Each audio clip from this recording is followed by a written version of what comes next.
slash this far? No.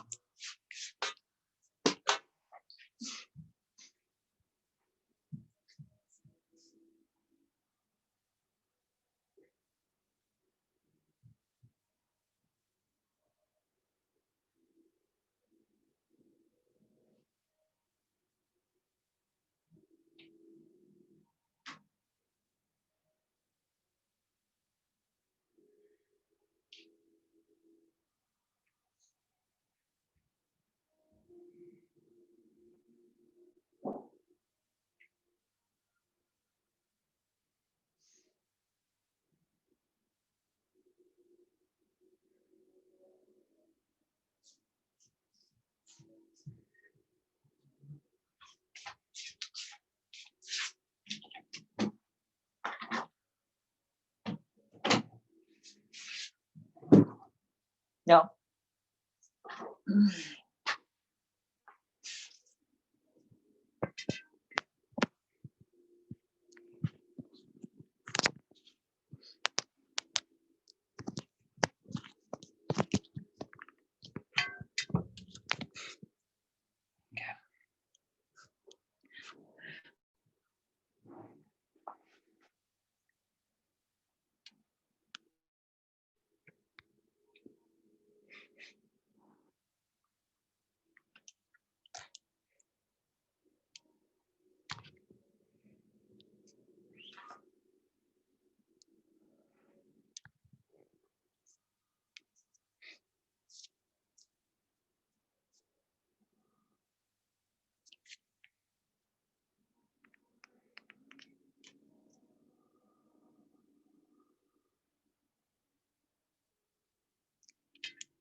Hi, Louis. Are you there?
Hi, Louis. Hey there, how you doing? Good. How about you? We're the early arrivers. I know. I just got word actually like 15 minutes ago. So I said, okay, I'm ready. Have you been to one of the seminars I've done before in the past? No. Okay. No. Well, we have some good content. Good. I'm thrilled. Rare for I used to do these I used to do like 10 a month only through Keller Williams up and down Southern California, just educating realtors on how taxes work. Yeah. There's a lot that people can do. I used to do 10 of these a month. I used to do like a bunch of lunch and learns. Yeah, Louie. Let's say it started. Hey, good to see you, man. How's it going? Well, it's good to see someone on a little early because usually it would start at 2 and we really wouldn't get up and going until about 2:20. Yeah. Well, I always try to hop on early just in case there's any issues. Hello, it's Ellen Kardashian here. Hello, my name is Alfredo. I work for Keller Williams. I do all like the agent services. Wonderful. I'm with Clearmark Title. Nice. Yeah. In the title business for like 35 years and worked with a lot of Keller Williams. Yeah, we have you guys. Yeah, we work with Bahe a lot here. Mm-hmm. Bahe and Eileen, that's who come into the office for. Okay. Yeah, I worked Beverly Hills 20 years, so I could. Yeah. Mm-hmm. So I did work. Josh says hello. Hey there. Looking forward to meeting. Hey, Josh, good to see you, man. Hey, man. How are you, Louie?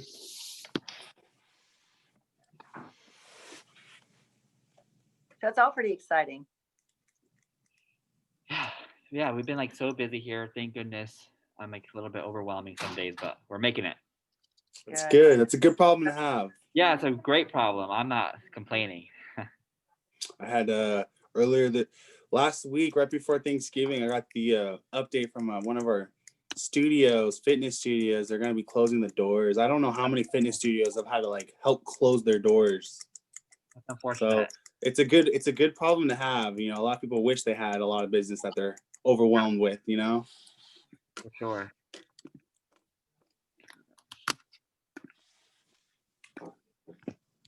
So far, so good. Listen, it's been 9 months that I've been, I mean, my whole life was, an outside sales for titles. Sure. And now, I mean, it's really effective though, because I can really spend a lot more time with my clients intimately on the phone and not be in my car driving, pulling over and trying to get their files out of the trunk.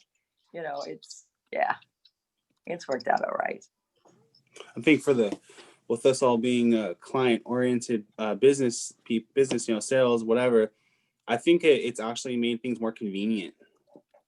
It has. And I mean, I spend a lot of hours, I have a home office. And so a lot of hours, and I just really structured myself, but I've done it over the years in many ways. Just getting up at the same time every day, doing the same things, you've got to reach out just like you do when you're in the field. So it's a lot of emails, a lot of text message, a lot of, connecting. I would agree. So Louis, are you our speaker today? I am. Okay, wonderful. I just got a quick, text, like I said, about 15 minutes ago that they want to be on the Zoom. So great. Yeah. So I'm thrilled.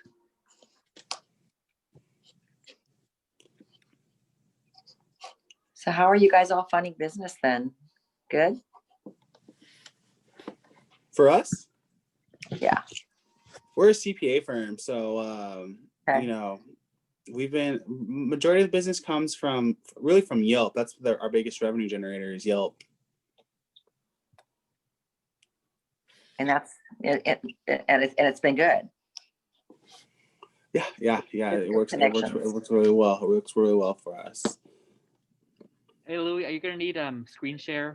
I'm gonna need the screen share. Yeah, I'm definitely gonna need the screen share. You got it.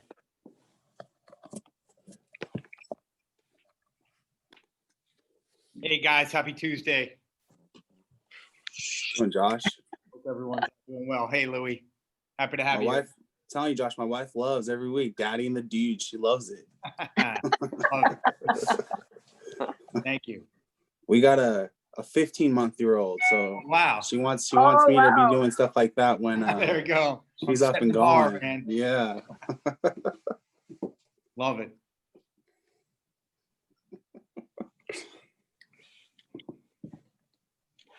All right, so let me just pull up the content so that way we can get right into it. Sure. I'm going to do a few things first, Lou. If that's Yeah, okay. do what you need Yeah. to do. I'm gonna just go ahead and find the content so that way when I have the floor, I can take off. Awesome. Hi, Josh. Ellen Kardashian here. Hey, Ellen, how are you? I'm good, thank you. Why don't I? Oh, there you are. Okay. I've heard a lot of good things, so I'm excited to meet you soon. Thank you. Thank Yeah. you. I see Ray Yeah. on the phone. How you doing, Ray? Josh, how are you, bud? Good, man. Hi, Ray. We had lunch. Feels like years ago, but not less than 2 weeks ago, probably when there were still action in Beverly Hills. Now it's like a ghost town on Cannon Drive. So, Oh, yeah. my favorite place. I spent 20 years there. Yep. Yeah, It will come back soon. So, I hope. Yeah. Yeah. Looking forward to it. yep. How you doing, Michael? Good, Josh. It seems like we just spoke. Yeah, because we did.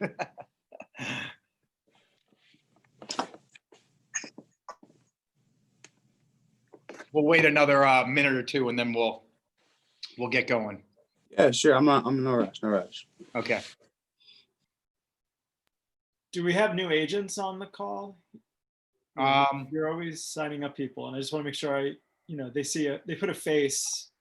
to I the- know I've got a couple people that are prospective new people with us. I'm the I'm sure we do. I'm still trying to process who's on. So, I'm the broker of the office in case. Right. What up, Josh?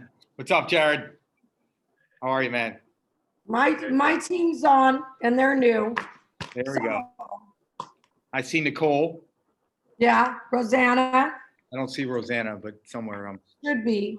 Yeah, Brian's on. Ava's on, I think. cool. Archer's on. What did? Oh, is that your dog? Who's Yeah. What's his name? Archer. Archer. Very cool. Yeah, he's pretty dope. That's your running mate there, huh, Jared? Yep, pretty much. We just went on a couple-mile run in the hills. It was great. Right. I meant figuratively, but literally as well. Yes. Yes. He's a great co-listing agent, too. There we go, man. Teamwork, baby. Dreamwork.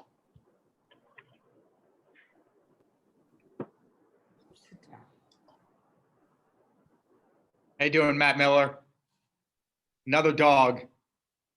Yeah, dog day. Hey. What's How's his it going name? though? This is Sage. Sage. Very Yeah. cool. I'm not messing with Sage.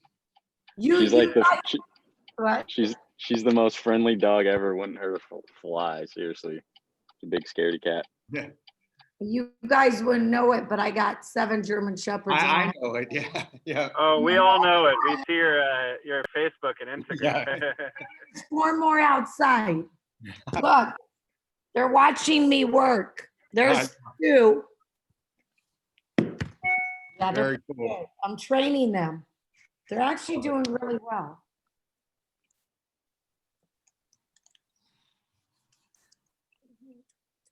All right, I think we'll get started. Happy December 1st. It's unreal that we're in the final month of this pretty crazy year. The market remains, very robust, and we'll get to that shortly.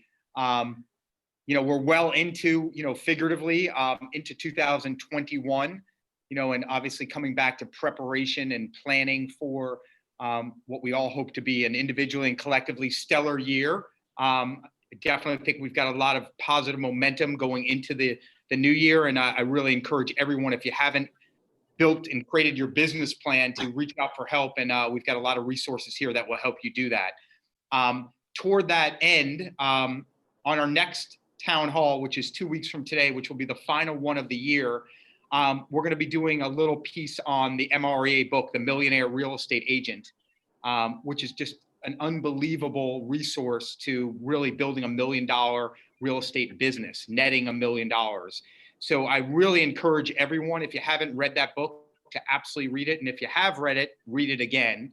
We're going to be doing a broad overview of that at the next town hall, as I said. And then in early January, we're going to do an MREA book club, and it's going to be run by myself and the rest of the Agent Leadership Council. So we're really excited about that. And we really think that's just an amazing resource and platform for all of us to just continue to achieve at a higher level. So just want to plant that seed and hope everyone will be here 2 weeks from today for, again, our final town hall of the year. So before we get into this, I always do a little piece on mindset, because that is like my passion and what I believe is my purpose. And I'm a big believer in Stoic philosophy. For those of you, some of you know what that means and others do not, but I'll simplify it. It's really focusing on what you can control, and really taking personal responsibility for your life, right? You can either be a victim, or you can be someone who takes destiny in their own hands and focuses on what they can control.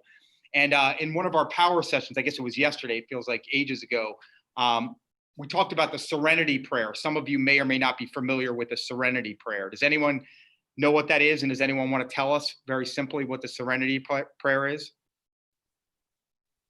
No volunteers? No. Maybe Nick's not on. So it's basically accepting what you can't change, having the courage to change the things that you can, and having the wisdom to know the difference. Real simple, right? Accept what you cannot change, have the courage to take action and change what you can, and have the wisdom to understand the difference. So simple a construct, but I think such a powerful way that I try to, live my life. And part of that conversation is about stimulus and response, right? Things happen around us all the time, right? And this year is clearly certainly a case of that, right? And that's the stimulus, that things that we can't control. What we can control is our response. And there's a gap between that. And that's where choice and freedom lies, that gap between the stimulus and the response. And that's where, again, freedom and choice and personal responsibility lie. And that's where growth, opportunity, and achievement lie. So, and that's where, again, you control what that choice and that response is. So I just encourage everyone to think in that context and focus on what you can control. Be grateful for all that you have right in front of you. I always say, you find what you're looking for. You can find the good, or you can find the bad.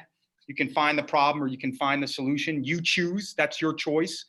And within that, we all have more than enough to accomplish absolutely anything we're committed to.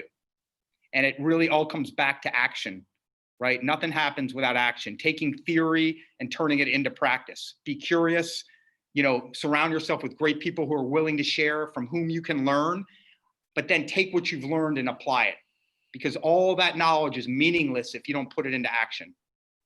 So hopefully that gives a good little piece for all of us to think upon, and hopefully put into action. Again, I try to live my life and lead by example, certainly with my son, whoever brought up, I think it was Louie, my little videos. And what I say to my son every day before I leave to go to work, and is discipline and consistent, unstoppable together. And it really is that consistency of action that really separates the people who achieve at the highest levels and those that don't. It's not about talent. It's really comes back to consistent, disciplined effort. All right, any comments or thoughts or questions? You guys are all in awe, huh?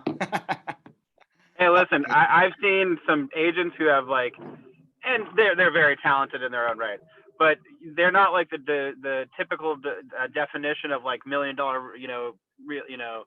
What's that show Million called? Dollar Million Dollar Real Estate. Listing? Yeah, million Yeah, dollar. yeah, yeah, yeah. Yeah. They're not the spinning image of that, let's just say. And you know, they're just killing it because they're in action. They're taking action. And so yeah, 100%. I agree. Justin, any words of wisdom from our director of productivity? I just got on the call. I was just talking about, you know, per the power session and the serenity prayer, accept what you have no control over, have the courage to change what you can, and have the wisdom to know the difference. And then really basically coming back to like turning theory into practice and taking disciplined, consistent action. All the things you've heard from me 101 times. Yeah, I mean, we have talked about that topic quite a bit, and because it's such an important one, and we need these reminders anyway. But the more we practice, the closer we get to becoming experts at whatever we're trying to accomplish. And I think it's important to, if we do practice and we get an accountability partner, we keep ourselves accountable and we role play, we just will feel more comfortable when we're going into situations where we have very little guidance about what's going to happen. You know, that's the big thing. And I think about it specifically with listing presentations. You know, if we're role playing ahead of time and we're understanding the objections that can come up, and we say, oh, in our mind, oh, I know how to deal with that. So the way we're communicating that when we're in a seller, we're going to feel more comfortable. The seller is going to notice that in our whole demeanor, and it's going to be a lot easier of a communication than just kind of going in blind and just trying to figure out what's going to happen rather than being really practiced at it. The other thing I just wanted to bring up quickly is that I'm going to be interviewing a mega agent out of New York this Thursday at 10 a.m. He's going to be teaching an advanced negotiations class. So we all need some, speaking of practice, we all need some practice in that. So I would encourage everybody who's available Thursday at 10 a.m. to stop by and see what he has to say. It's also, New York is the greatest feeder to LA for people that are, you know, that go back and forth and that also have money to spend. If you've ever had clients from New York, they always think that LA is the deal of the century. So those are great people to always work with. So stop in and join that call, because hopefully you all will get some great takeaways from it. Awesome. And to just echo Justin's point about preparation and practice, right? That's what creates confidence. That's what builds skill. That's what instills trust in other people, right? And how you build credibility. So, you know, absolutely prepare, practice every single day. And you know, that's the name of the game in this business. And we have such a big office here that there's no reason why, if anyone wants to practice, we have everyone else around us. We have our peers that we can, and even if you're not going to see people in person right now, whatever he said, get on a FaceTime, get on a Zoom call. You know, everybody, we can all grow together. There's enough business to go around for everybody. So if you don't feel like you're isolated here just because the office isn't as humming as it might have once been, and it will be again. But you know, there's always people that will make time, and you can all learn from each other. So I really highly encourage that.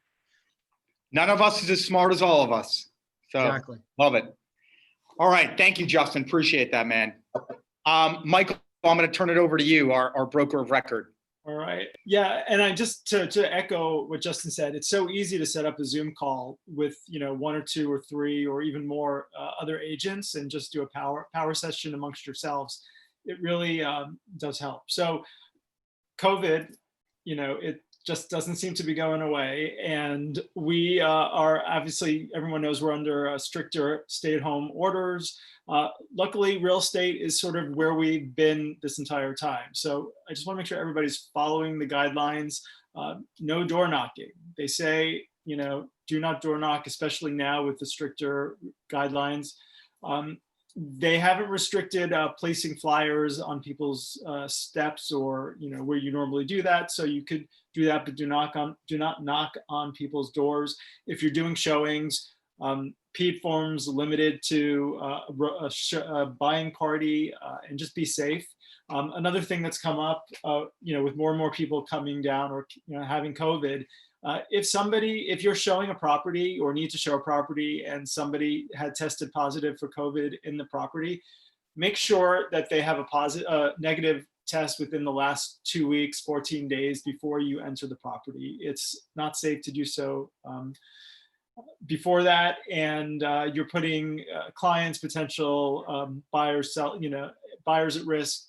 So just make sure if you know that somebody tested positive in a property that you need to show, wait the 14 days before showing it after after receiving a negative test. Another thing I wanted to just bring up. So one of the agents on this call had a issue. A lot of us are underpricing or potentially underpricing listings to try to get higher multiple offers and higher prices. So what happens if a full price offer comes in and a seller doesn't want to accept it? So, obviously the seller doesn't have to accept any offer, but what about the buyer's agent? Is the buyer's agent entitled to a commission just because they've presented a full price offer? And if that was the case, sellers would be potentially paying commissions to tons of buyer's agents in multiple offer situations. So just realize that a commission is due to a buyer's agent once, and it doesn't come from the seller. It comes from the commission, the agreement that we have with the MLS as the listing broker to the selling broker. So the buyer's agent is only entitled to a commission if their client is a successful purchaser of the property. That being said, I just wanted to touch briefly on buyer representation agreements. It's important when you start working with a buyer, get one of those signed. Basically it's establishing a relationship between you and a buyer, and it establishes that you will get paid, when you find this buyer a property. And if that property, if any commission is paid from the listing broker or selling broker to the buyer's broker, the buyer is not responsible for the commission. But what it does is it establishes you as the buyer's broker. So if there's any question, if that buyer is going to another agent or potentially, writes another offer with another agent, you have that to fall back on. So it's important to do so. One last thing I just wanted to bring up: next Tuesday, instead of my, or not instead, but what would be the buyer broker coffee with a broker from 2 to 3, we're gonna have Jeff Kahn giving a legal update. So Alfredo is going to start sending out information as far as outlines of what he plans to discuss, but he's going to go over new laws that are coming out for next year, COVID stuff, opportunity for you to ask questions to Jeff Kahn, who is our attorney that represents the brokerage. So hopefully everyone will be there 2 o'clock till 3 next Tuesday. That's it. Awesome. Thanks, Michael. Always delivering a lot of great stuff. Appreciate it. So I'm going to now turn to some of our title people and ask them a little bit about their perspective on what they're seeing in the market. We have a couple of new people on the call from Clearmark Title. You guys have met John Macias before, and Aileen and Bahe. Ray Arias and Ellen Kardashian are going to be working more closely with us very shortly, and I'll make a more formal introduction down the road. But welcome, guys. Happy to have you here. Who wants to, we typically, and you guys can participate or not, I know it's the first time on here, but Brandon Miller and Lauren Goldman, I usually turn to them and ask them a little bit about their perspective on what they're seeing in the market. So I'll let them go first, and then if you guys want to participate, you're more than welcome to. So Brandon and Lauren, who wants to take it first? I'll kick it off, and thanks for allowing the opportunity, and hello to all the new reps at Clearmark. December obviously is here, guys, just like that. And the good news is, yesterday being Monday, coming off a nice Thanksgiving shortened week, we saw a huge amount of open orders tied to, Thursday and Friday being closed, and then through the weekend when a lot of emails of openings are still happening. So we had probably one of the largest days of open purchase transactions for LA County that we've seen in months. And we know it's been busy, but to me, and after speaking to our managers, everyone is at our company preparing and getting ready for a super busy month of December. We've seen busy months of December for many, not everyone, but the way and pace that we're seeing these open orders, we expect things to stay busy through January and February. And if you think about what are the two slowest months of any market, regardless if it's a seller's market or if it happens to be a down market, January and February are notoriously the two slowest months. At this rate, we're looking at those 2 months being very active, very busy, not being the traditional low open order counts that we're traditionally used to seeing. So I would keep the gas on the pedal. Just always remember, December is when a lot of the wealthy property owners need to get deals done for tax base and tax reasons. If there's going to be an increase in personal income taxes next year, you could very well expect to see a lot of last second transactions coming out of the woodworks. We see it every year. I know Lauren does, and I'm sure our fellow other colleagues here have seen it too. So stay engaged, look out for those opportunities, and we expect things to just keep going busy. So that's good news, everybody. Thank you. Great points. Yeah. Thanks, Brandon. Yeah. Lauren. I'm gonna chime in. So first of all, thank you, Josh, and everybody for the opportunity. Welcome to the Clearmark people. And Brandon's right. This is not going to slow down anytime soon. But remember, we are going to go into the holidays in a couple weeks here. The mindset will start changing. So hopefully you'll start seeing people that are a little more serious. Because of the change in administration, there's going to be some changes in tax laws, which may spur some of those wealthier people to shed some of the real estate. Capital gains may change. So there may be a quick rush to unload some property. So get close to your CPAs, accountants. Those that have properties may want to 1031 or quickly get rid or shed some of these for tax purposes. So that's always something good to look at. There's a saying, also, Brandon, there's a saying that I know you've heard of, but I love it this time of year, that you guys can have a fantastic year this month. Your entire year could be made this month. And I've been around where I walked through an office in the dead of December where an agent looked up to me and she said, I'm having such a great year this month, because everybody else was snoozing, everybody else was eggnogging, and this lady was writing multiple deals. So, this is there's still a ways to go to run through the tape. So as he said, pedal to the metal. We don't see a slowdown in the market. So why should you slow down, right? Are you commissioned? Is anybody guaranteeing you a paycheck come January? So just think of that, and just think again of the tax laws, and people are starting to restructure. So it's a really good thing. A couple things real quick is that let's not forget Prop 19. There's some good marketing strategies on Prop 19. Property taxes are delinquent December 10th. So anybody paying property taxes in a current escrow now, either show proof of payment of property taxes or make the payment through escrow. I also want to let everybody know that because of COVID, the county recorder's accuracy date of documents that we call plant date, the date that we, all title companies, Brandon, me, Clearmark, everybody can see a recorded document, is today, November 1. So think about that. There's an entire month there of documents that have recorded that I have no clue what it is. No title company understands what that is. So there's a big gap in recordings. There could be a change in investing. There could be a new loan pop up. There could be all these things recorded. We don't know.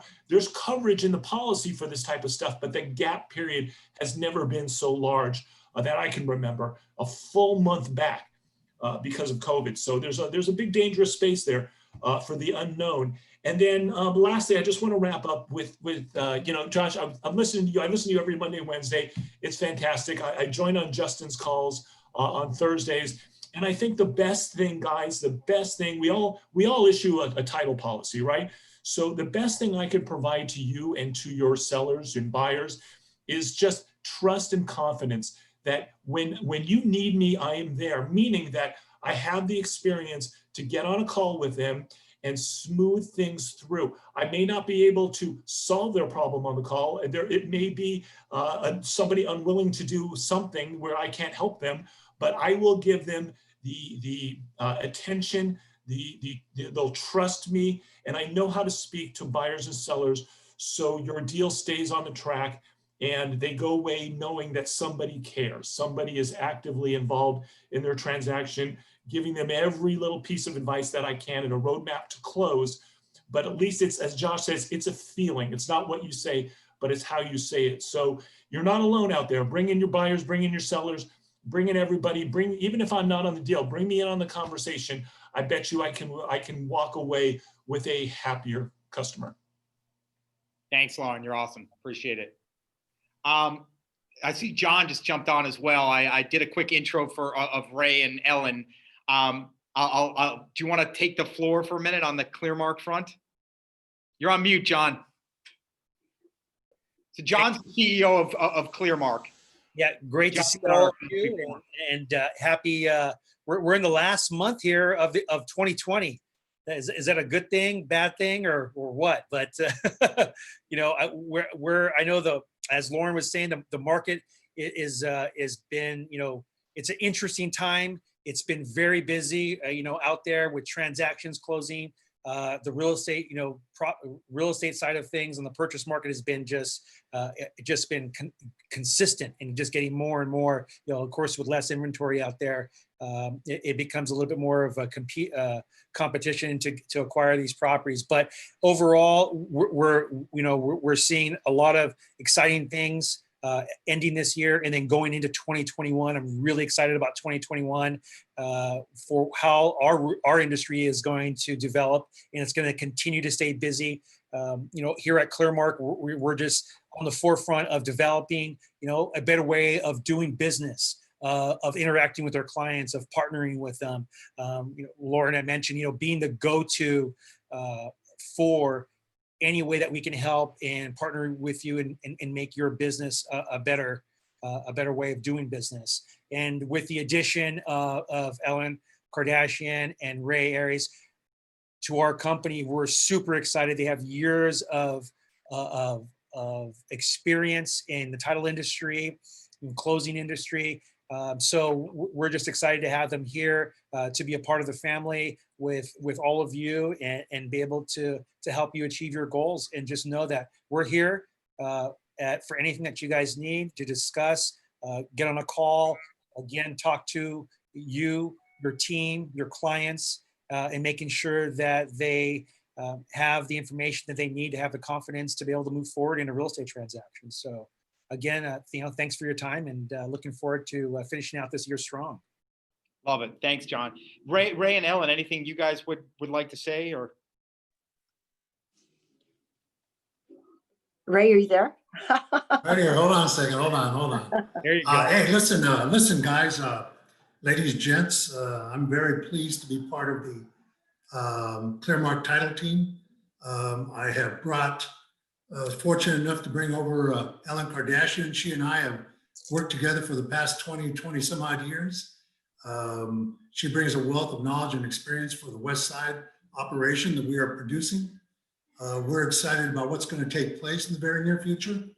I follow Lauren, I follow Brandon. We've got an excellent marketplace here. We have been killing it as well. We've been here 4 weeks here at Clearmark, and I have my whole team sitting over here to the left of me, and doggone it, you know what? They're cranking it out right now, and we're looking forward to getting to know each and every one of you. I know Ellen is, and I'll hand it over to Ellen now. She knows some of you, I'm sure. Ellen? Welcome. Well, I'm thrilled. I'm thrilled to be a part of it. At 35 years in the industry, and I know Lauren as well. So it's a small world, and I can't wait to engage I'm very fortunate, and I'm loving, Clearmark and the company. And I just think, I've always believed that December was always the best month. I agree completely. So everything is wonderful, and I look forward to meeting everybody. I thank you so much. Cool. Welcome, guys. Yeah, and I'll just say, to echo that same thing about, this is such an anomalous year, and you can throw away a lot of the typical trends where seasonality kicks in, even in warm weather California, where typically, November, December, January are really slow or slower considerably.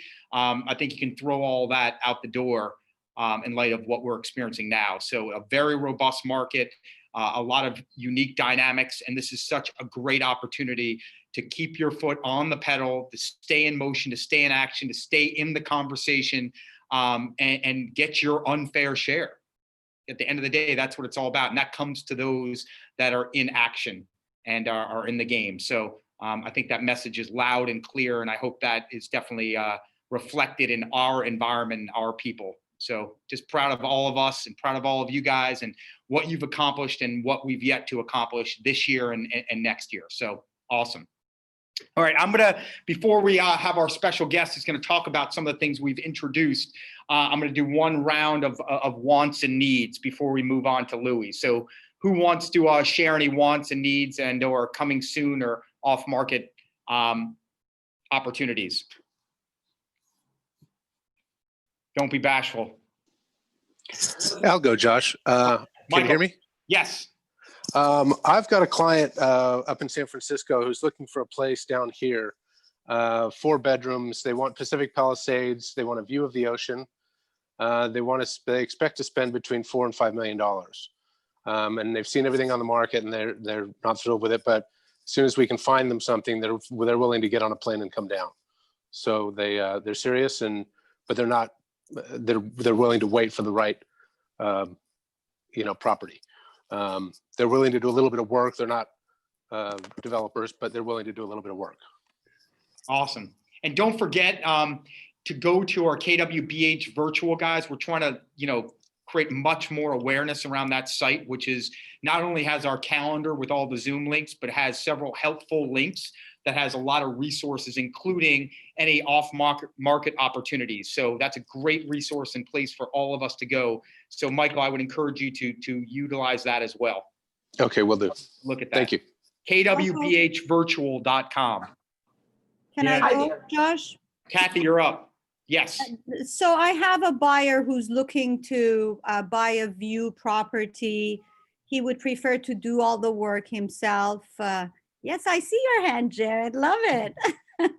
Up to 10 million, anywhere from Pacific Palisades to probably some parts of west part of Hollywood Hills. Up to 10 million, wants more land so he could do his own creation. You can email me, listed, off market, whatever you have, kathycameron@gmail.com. Thank you. Thanks, Kath. You're awesome. I think Jared wanted to say something. Yeah. Hey, well, too bad it's different type of property. But I have a 4-bed, 4-bath, 3,000 square foot, 12,000 square foot lot. Infinity pool, view property, gorgeous, mid-century modern, minutes to UCLA, hiking trails, nature, flat streets, close to Roscommare Elementary School, for 2.7. It's off market. Let me know. And then also in that same area, I got a couple other things that would be willing to entertain offers. So give me a call. All in Bel Air, up west side of Bel Air, view properties. Cool. Great stuff, Jared. Josh. Melissa, I think you wanted. Oh, go ahead. Sorry, Diane, you're up. I have a listing coming on the market maybe in a month. And it's a block outside of Beverly Hills. The house itself is 3 bedrooms, 2 baths. And then there's the converted garage, which is another room and bath. And it would be 2-2. Great location, lovely property. I can't show it quite yet, but maybe in 2 weeks. So if you're interested, just contact me, Diane Sharp. We'll work that. Thank you. Melissa, were you, yes. I'm looking for something in like Bel Air. Up in, right now my clients live on Aqua Verde Drive. I sold them something there a few years ago. So we're looking for something like maybe in the Colony Estates. She wants to still be near Roscommare School. She'll go up to 6 million. They just want a nice big house. Her husband wants at least probably, I would say at least 18, 20,000 or more on the lot. I know it's hard to find, but it's out there. So I'm looking for that. She's thinking of, Encino, but she wants to be closer up towards Mall and to get the kids still to school. And he works at UCLA. She works at, she has her own practice in Encino. So that's what I need, something like that, at least 20,000 a lot. House size at least probably 5,000, and they'll go up to 6 million. If anybody has anything, like a great backyard is what they want. I'm bringing on my new listing in Mount Washington. It's going to go live tonight. I'm not going to wait. My clients want to get it on the market. Photos should be available in about a week. So if you guys have anyone over there with views, it's 3 levels, really nice. I could start showing it on Friday. And then 1724 North Orange Grove, the old Queen Latifah, one of Queen Latifah's house, the one that's done really to the nines, is right under 3 million. It's finally, I'm taking it off, coming soon. It's going live tomorrow morning. Pictures will be up on December 8th, and that's right under 3 million. She already bought a house in Boston, so she's ready to go. And my Beverly Glen, they're motivated too. They're looking to live in Rancho Palos Verdes. Already found them a place, of course, had multiple offers, so we had to wait. But that house is really, really nice. The photos are going up today and the video should be up tomorrow. And it's 2285, but they're motivated. So if you guys have anyone on Beverly Glen Boulevard, and it's pushed back, by the way, the house isn't on top of the street. It's pushed back. And when you come out of the driveway, it has like a curtain, like an area where you can actually reverse your car and then leave. You don't have to wait for the cars to stop to let you out. It's a big space in front of the driveway. So it's really unique. You guys will see that in my videos and pictures if you have anyone looking over there. And then I have a few leases in Sherman Oaks and Calabasas, about 5,500 each. One's 5-bedroom.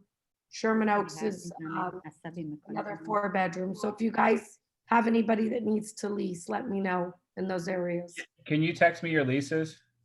Yeah, sure. Oh, one other thing. This is big. I talked to Austin about it yesterday. He's so great, by the way. Austin Chin with commercial. Yeah. I have a 18-unit building coming in Granada Hills that I'm working with him, like he's helping me out on some stuff. But that's going to be close to 5 million, 18 units, really good building, brings in like 20-something thousand a month. I have everything, but it's not in front of me. And then I have a 6-unit on Alta Vista for 3.450 off market. They want to sell. We can work with the price a little bit, but that's going to work on our commission. The net 3.3, and it's 6 units, fully remodeled. Rents are great, and you have room to do. You have room to do 2 additional studios and get 1,400 to 1,500 on them by turning the garage, converting the back garage. But in a great area, 946, great location. I mean, it's actually a good price. So if you guys need anyone for 6 units, give me a call. Awesome. You're a little busy there, Melissa. Love it. Great stuff. And it reminds me, guys, we have a standing commercial call every Tuesday, being today at 11:30. So when you have commercial stuff, wants and or needs, everyone's welcome to jump on that call. We have a very active call there, and it's pretty awesome. So just keep that in mind, Melissa. And again, put those things on our KWBH virtual, platform there, so we can all see that. The power's in the group, guys. So don't lose sight of that. Awesome, great stuff. David? I got one. Yeah, I got a buyer that's looking for to spend 16 million. Is looking for a big backyard, like a 20,000 square foot lot, and maybe a 7,000 square foot dwelling. And has to be somewhere in the flats, hopefully. We looked at 707 Arden to be a comparison to something I'm looking for, but she called that a very old property. So she's looking for something a little bit newer, which is kind of scary because it's hard to find anything in that price range with a newer building on it. So if anybody How has much? anything, she's looking to spend up to 16 million. Hey, David, what I do for those kind of properties, I go drive the neighborhood and talk to the contractors. One in my neighborhood just sold for 2.5 before it hit the market. You guys, if you need new construction on those kind of homes, some of these guys are willing to sell them before they hit the market. I would go David, to every construction site. is Brentwood an option or not at all? Are they open to Brentwood? They're open for Brentwood, yeah. Okay, They're I'll open talk for- to you. Yeah. I may they're have. good. Yep. I would appreciate that. Yep. Isaiah, great stuff, David. Thank you. Hey, what's going on? So I have a client who is looking to buy in the Valley. Price range is about 1.1, but for what they want, it's looking like we've kind of been narrowed into like the Northridge area and maybe some other parts as well. But they're trying to find that balance between able to get 4 bedrooms, decent backyard, and a generally safe, nice-ish neighborhood. Everything we've seen in those areas, they haven't quite liked. So if anyone has anything that they know is coming or anything of the like, please let me know. Have you looked at like Sherwood Forest area? Where is Sherwood Forest? Kind of near Northridge, but it's like the nice Part of Northridge. part. It's not its own area in the MLS. If it's in Oh, Sherwood, okay. it'll show up in Yeah, there. I mean we've looked at all of Northridge. Yeah, so Isaiah, Sherwood Forest is like the part of Northridge, like it's South Northridge. I put a client into a beautiful home on like 19,000 square foot of flat usable space with a 3 or 4 bedroom house. I forget exactly. Massive backyard though. Okay. And it was under $1 million. Okay, cool. Great area, huge lots. Awesome. Howie and Austin coming out of the woodwork. Hey. Sorry. What am I? The Encino boys. Yeah, I know. There we go. Hey, it was my recommendation. What am I, chop liver? Jerry, I was just gonna. I got gypped. Hey, I got gypped. Thank you both. Thank you both. Love it. Who else? David, did you go ahead? Yeah, I forgot one more thing. I also have I mean, I really don't know how serious this guy is, but I have an off market on Weatherly in Beverly Hills. And it's on the 300 block. But it's a major fixer or a tear down. If anyone's interested, it's like a 5,700 square foot lot. The place has a pool. It's rather nice, but it needs a lot of work. If anybody has anything for that. Cool. And they're asking 2.8 for it. Where's Awesome. that at? David, one more time on where it is. Where's it at? 300 block of Weatherly, between Burton Way and Wilshire. Who else? Last call. Go real quick. Rick. Hey guys, thanks for having our Prop 19 guy today. I'm really excited about that. I got a couple of leases, one in Tarzana Studio, but one I'm working on right now pretty hard is Carthay Square. It's a 2-bedroom, 1-bath, top back unit in a triplex. Separate entrance, it's $29.95. Owner's great, just did all new appliances, redid all the wood floors. Really, really great space. And then I'm looking for, if anyone has anything coming up in the Norma Triangle, up to 2.1. I've seen everything that's there. I'm looking for a client in that area. And then my listing on Cynthia and my listing on Larrabee, the little bungalow. Sellers looking at all offers. So if you've looked at it and are wondering about the price but want to get in and check it out, just let me know. I can show either one of those with notice. Awesome. All right, last call. Thanks, Rick. All right. Louie Vasquez. Some of you guys may know Louie. We've had him here before. Paul's had him here for the region. Louie is a accountant, tax expert, just a great authority on anything to do with basically taxes and accounting, particularly related to real estate.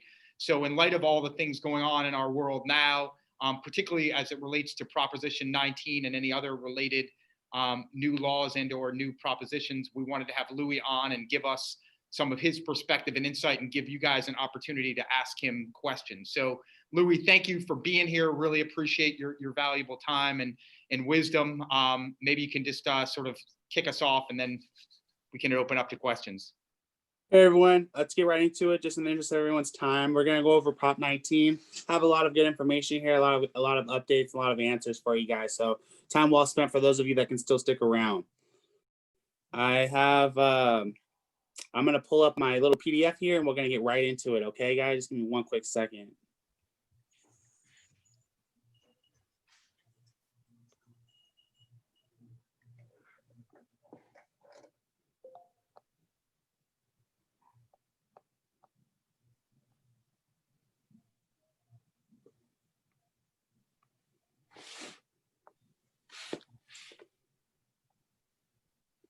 All right, so I can send this to your agent service coordinator, or I can send this to Josh. That way he can potentially distribute to those of you, because it's about 5 or 6 pages, 8 pages actually, and it also has our contact information as well.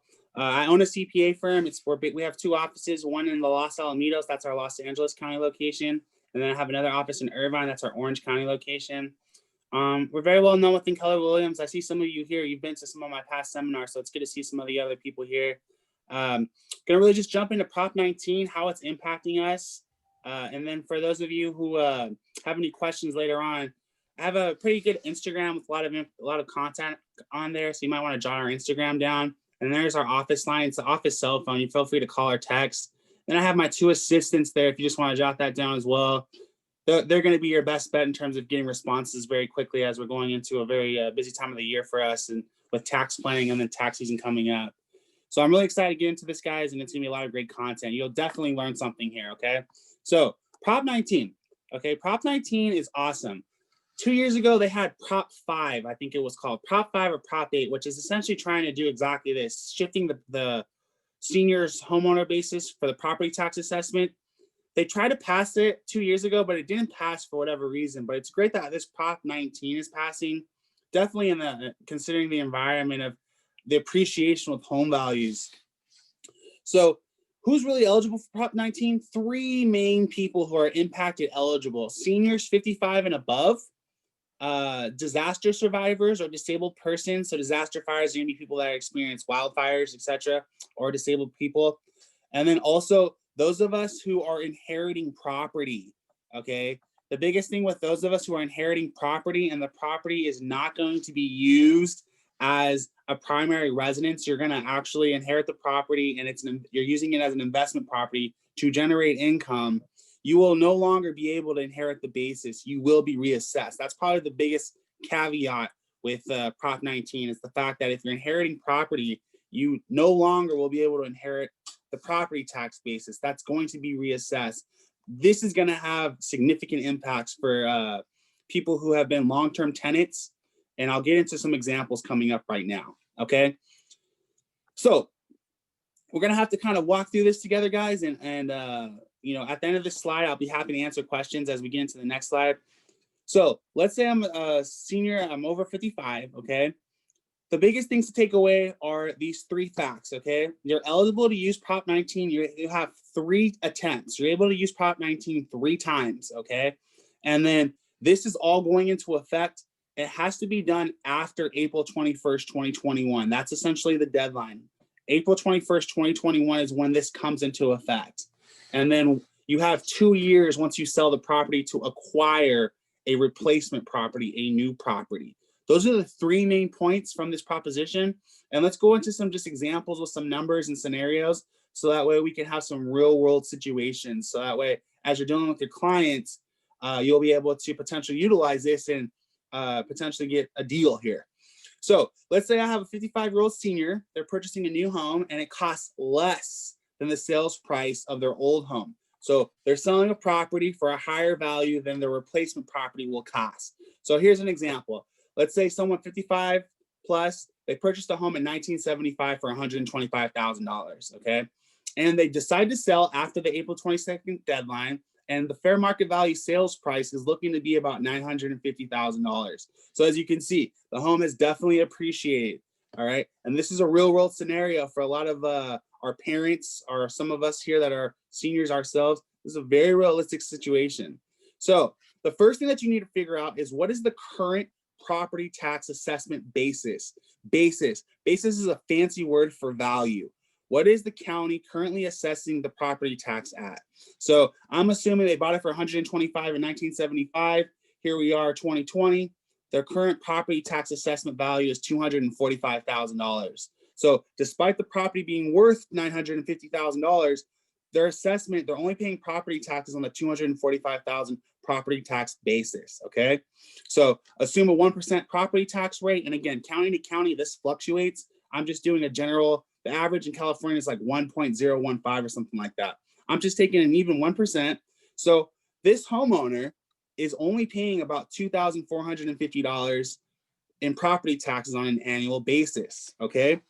So let's say they sell the home for $950,000, and then within the 2-year time frame that they have, they go out and buy a new home for $875,000. So they sold the home for less than their second property that the replacement property is. So the home cost that they purchased is $875,000, and the fair market value sales price of the old home was $950,000.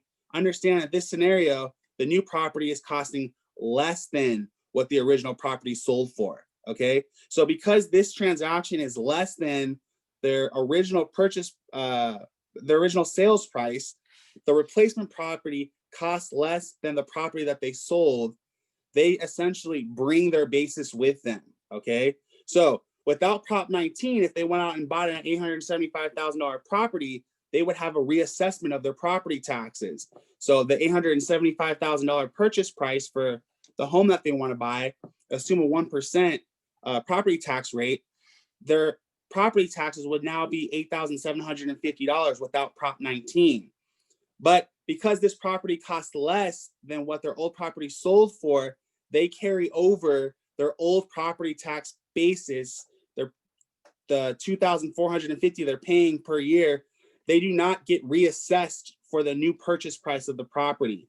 So in this scenario, they would save about $6,300 based off of these facts. So the Proposition 19, it's not limited to counties, anywhere in California, and again, up to 3 times. So, oh, sorry, I got out of the screen. Let me just get back into it. I'm happy to answer any questions though right now before we get into the other situation where you buy a property that's worth more than the property you sold, which is, it gets pretty complicated. So I'm happy to answer any quick questions as we have an intimate I group have here. one quick question, please. Does it matter whether it's your own primary residence as opposed to a investment property that you own or like a second home? Does that matter? That's a great question. Thank you for bringing that up. That comes into play big time. It has to be your primary residence.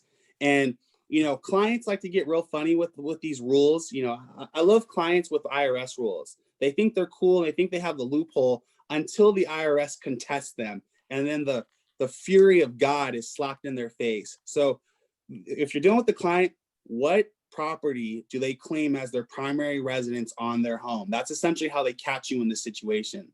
You claim rental properties and second homes as second homes and rental properties. They're going to look at what are you claiming as your primary residence. That's the only thing that is applicable to Proposition 19. Thank you for asking that question. That's a great question. Thank you. But then if you said that you could do it 3 times, how could you own 3 primary residences that you're residing in? You could only reside in 1. Great question. Okay, so I can totally see your kind of confusion, or you're asking that. So let's say I'm a 55-year-old senior, okay, and I want to purchase a property, 2021, okay, and I want to take my basis from my old property to my new property in 2021. Then, 2030, I want to buy another property. That's my primary residence. I want to sell this property that I've transferred my basis to and use as a primary residence. I want to sell this and get a new primary residence somewhere else. That's what I'm talking about with 3 times. They have up to 3 times that they can execute this for their primary residence during their lifetime. That should add the clarification to your question that you're looking for. Great question, though. Great question. I have a question. Yes. I actually did this, I think, with my uncle last year. But I don't know if, tell me if, I'm looking at this quickly. I think we had to buy, I sold his property in Huntington Beach, and then Orange I County. went down and bought him, and he did carry his taxes. But I remember being on with the assessor's office. Does this all come from, I was on the phone because we were finding out from the assessor's office. You're saying the IRS, but they carried the taxes, and he's older, and it was his home primary, but we had to buy a property for like the same amount. So I sold it and then took it. Do you know what that is? Is this the same thing? Yeah, so you're talking about, I think it's Proposition 13 that came back out, or Proposition 50. I'm not 100% sure. Right. So there are certain counties, I think it's like 9 counties in the state of California, that you could pretty much already do this, but the property has to be equal to or less than. So there's already 8 or 9 counties in the state that already pretty much allow this. What Proposition 19 is doing is, and I'll get into it on the next slide, it's no longer limited to the 8 or 9 counties. It's available all throughout California, okay? So, and then also, as I'll get into on the next slide, this also applies to a situation where you may buy a property that's worth more than your original property, and a calculation comes into play. But yeah, Melissa, everything you're saying makes sense. This is this next slide, I think, is where you're going to get a nice meat and potato plate. Okay. I have a question, Louie. Yes, please.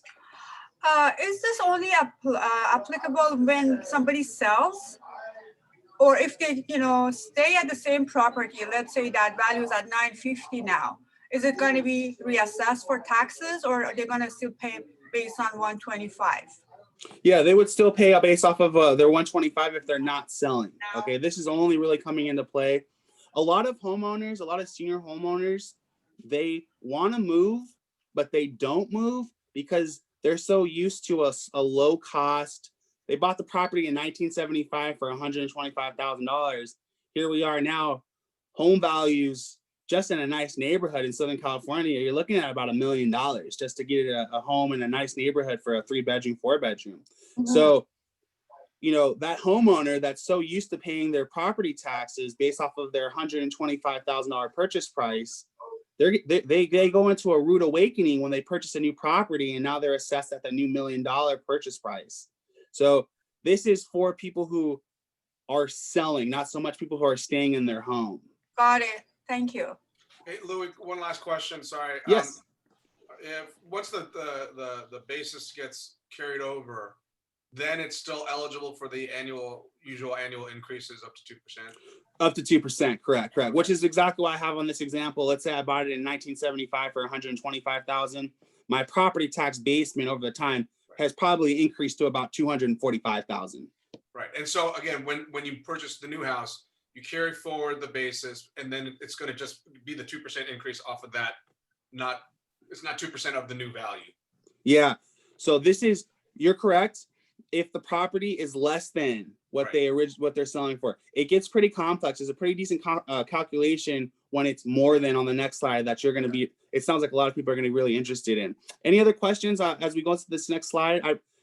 I like the interaction here, guys. Louie, I got a quick question. So Sure. I think this initial move right now is covered in, I think it's Prop 60 and 90, where you can do one-time transfer. Yeah, you can do a one-time transfer. Now, my question is, I know the replacement property has to be less than.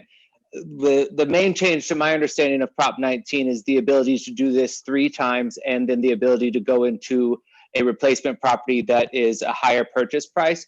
this is maybe a silly question, but if someone has utilized Prop 60 or Prop 90 to move, then are they able to take advantage of the benefits of Prop 19 for any subsequent moves?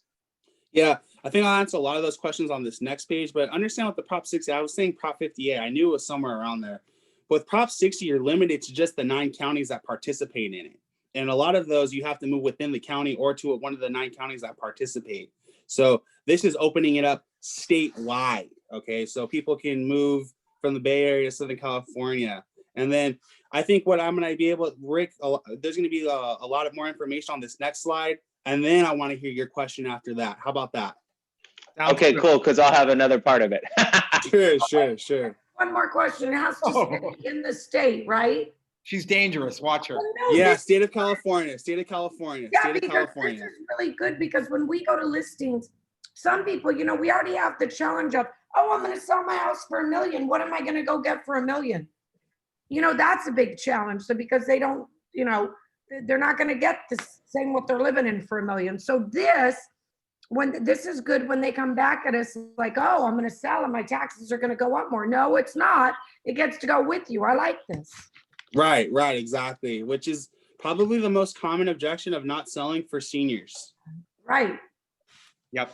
I'm going hard. All right, guys, let's go ahead. I'm gonna go to the next slide, and you guys just maybe we need to take a quick little neck stretch here. But it gets kind of complicated. Louie does. Go ahead. Okay, it gets a little complicated when the property costs more than the original sales price. Okay, so I'm basically taking the same facts from the previous page. Let's say I bought it in 1975 for $125,000. I'm gonna sell it next year when I can on April 22nd, and it's looking like my fair market value sales price is gonna be $950,000. Okay, and because of the annual 2% increase, my assessment has increased from 1975 to current time. My property tax assessment basis value is $245,000. So assume a 1% property tax rate.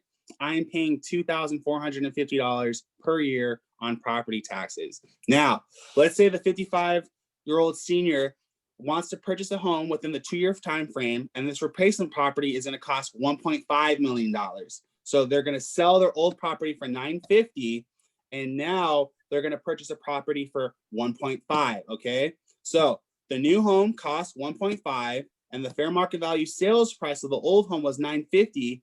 The new property is costing $550,000 more than the old property. So this is the calculation, guys. I would write this down because you'll be able to have this in a listing presentation, and you'll be. I would stand out, and as far as I'm concerned, I'm sure I'm going to stand out. This is the calculation. You have to take the new property, the purchase price, what I'm buying it for. So this new property that I'm buying is going to be $1.5 million. Then I subtract the old property sales price of $950,000. That's a deduction that they get, okay? And then they have to add back the old property's tax assessment basis value, that $245,000, because it increases 2% year over year from 1975 to current. My property tax basis has increased. So you need to figure out what that property tax basis is, and you can just get that from your annual property tax assessment. So this gives you their new property tax assessment basis value, okay? So even though the property costs 1.5, based on this calculation, their new property tax assessment is only going to be on $795,000.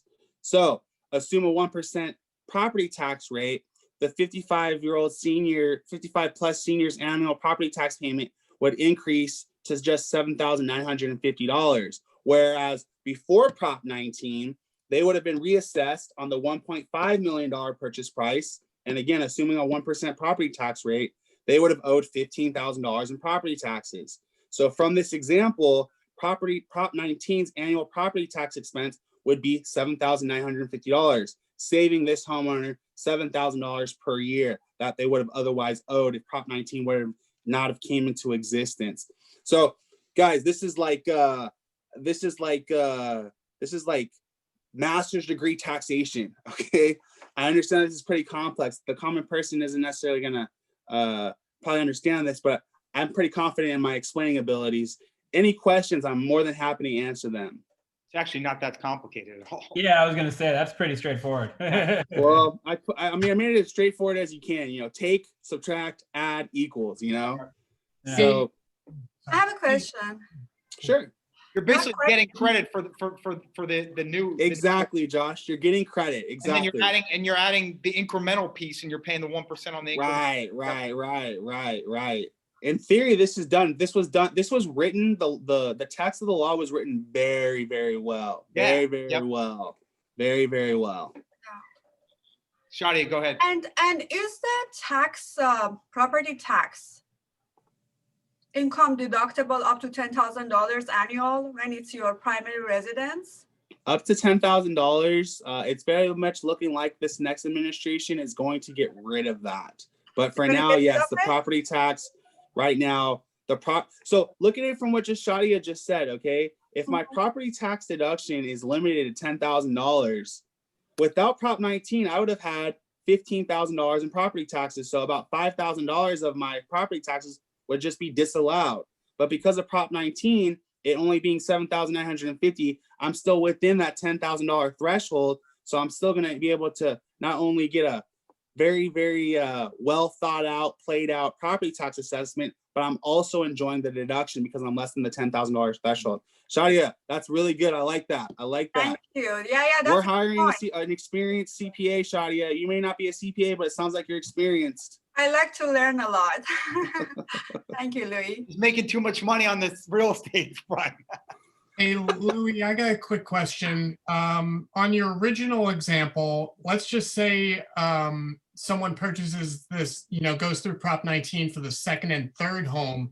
Would their tax be based on that original house still, or does it now move from the assessed value of the second one?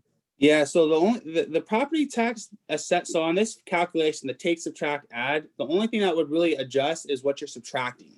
Okay. The property tax basis is going to stay, that's a constant.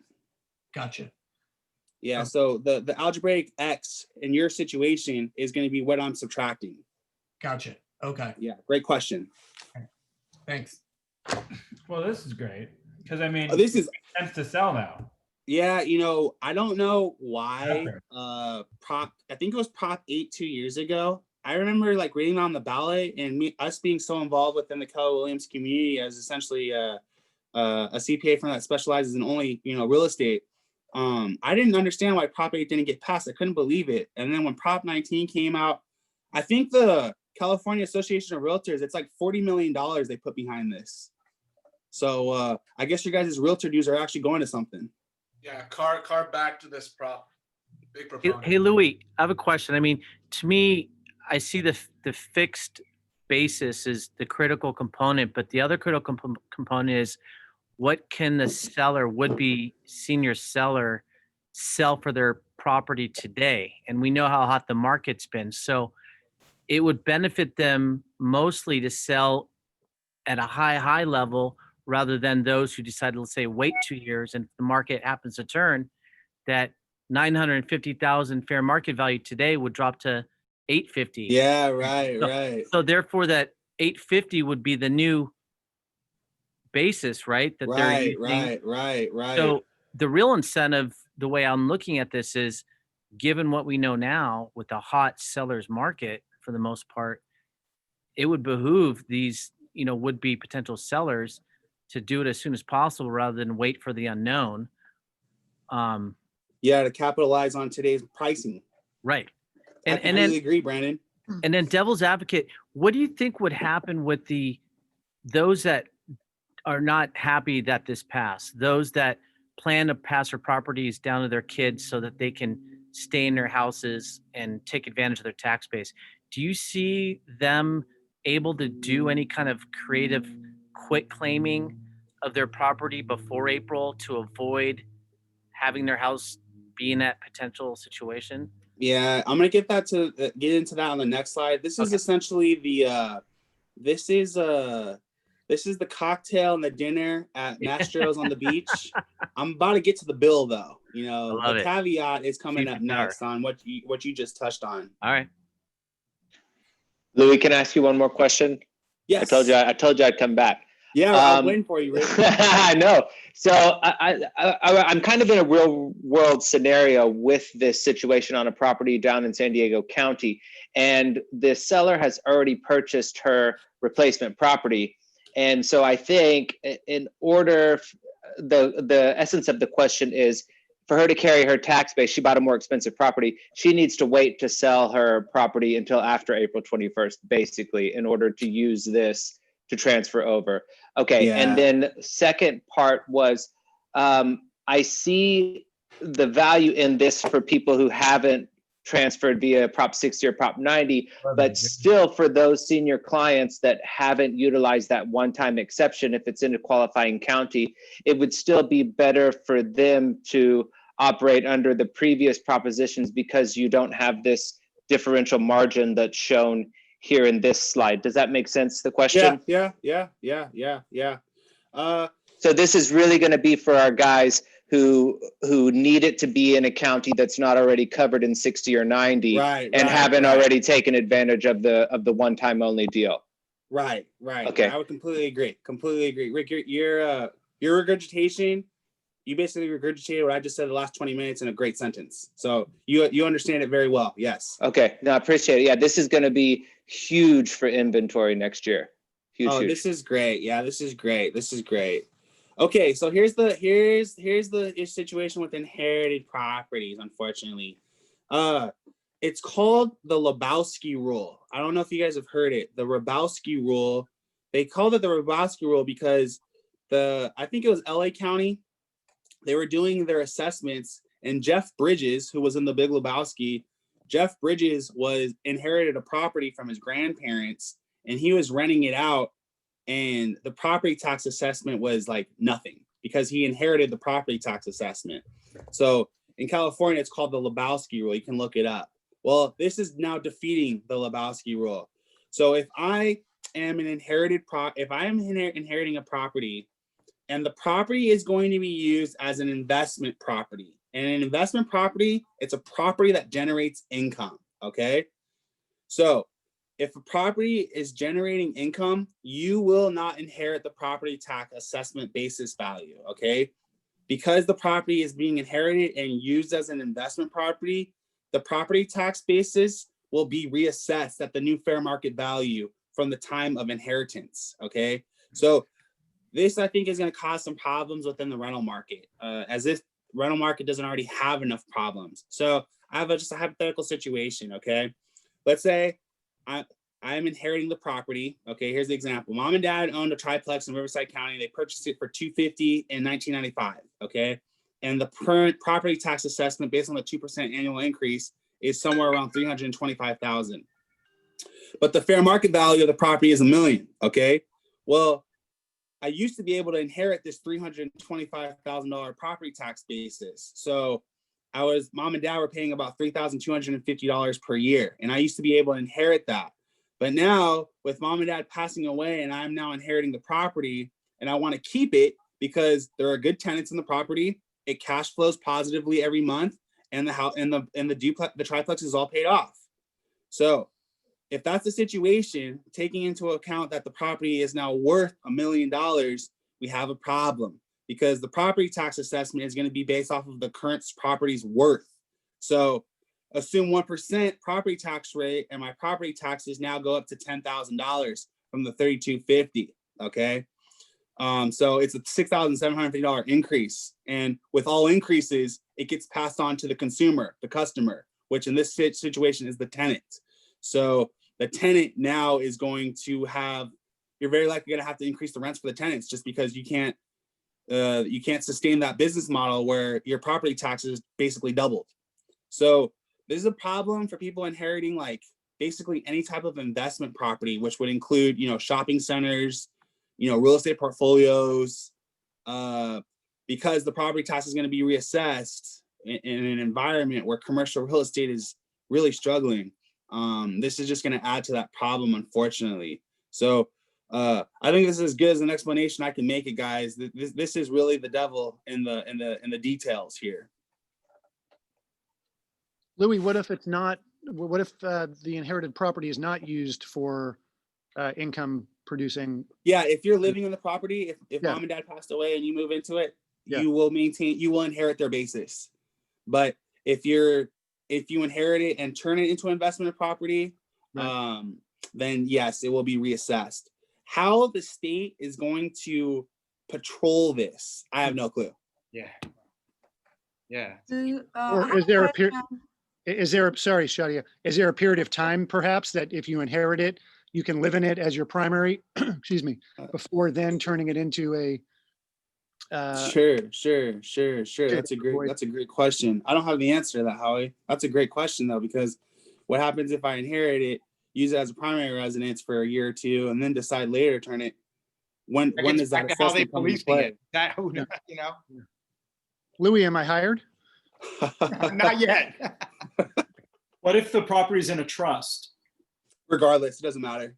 All the trust does is avoid probate. Okay, I have a question. And what if it's a fourplex and the person who inherited it lives in one of the units, still will be reassessed? Yeah, so if very likely what they would do is they would do a proration. So the portion of the property that is used as a personal residence, there would be very likely a proration that would be inherited and the basis would be maintained. But for the other property, the other doors essentially that are being used as investment properties, very likely they'll assess those. Got it. Thank you. Hey, Great Louis. question, guys. Louis, quick question. Does it work from grandchild to grandparents? Meaning if the grandchildren want to live in the grandparents' property, does the exemption still work?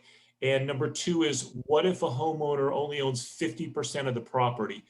It's the same, basically the prorations you just spoke of? Okay, so Prop 19, your first question, they are very, very clear in that inherited properties. There's no further definition of that. The fact that it's an inherited property, regardless of who you're inheriting it from, okay? They're very clear that inherited properties will be reassessed, okay? Your second question is, what if someone owes 50% of it? Who's the other owner? I own 50% of it with my sister, and now I want to transfer my 50% of my low basis to a new property I'm buying. That's a good question. I get what you're saying. I don't have an answer for that, Lauren. That's a good question. That's something I have to look a little further into. But that's definitely I can totally understand what you're saying. What are they gonna do with those types of situations? Yeah, I don't know. That's a good question. I don't know either, but I think it's the same proration that you were talking about earlier with the doors. I wouldn't be surprised. It's just in my industry, I've learned to, when I'm not 100% sure, don't say nothing. Lauren, I think for you, it would be a tenant in common or a joint tenancy with right of survivorship situation to look into. Well, but sounds like an attorney talking. If my sister and I own the property together and I decide to go leave and up and buy a property somewhere else, I should be able to take my 50% of my low basis on this current property, apply it to the new replacement, and the other 50% that I now be reassessed will be 100% taxed. Yeah, right. I would agree, because that's usually how it works in terms of the step of a basis or the wife gets bought out, etc. That's typically how it works. So I think, Lauren, I wouldn't be surprised if you're right. I'm just not 100% sure to give you that answer that you're looking for.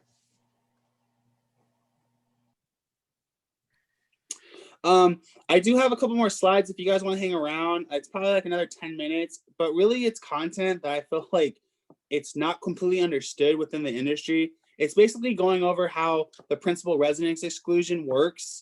Also discussing how if I inherit a property, how the step up in basis, the almighty deduction for inherited property, the step up in basis, and then also kind of how a 1031 exchange works.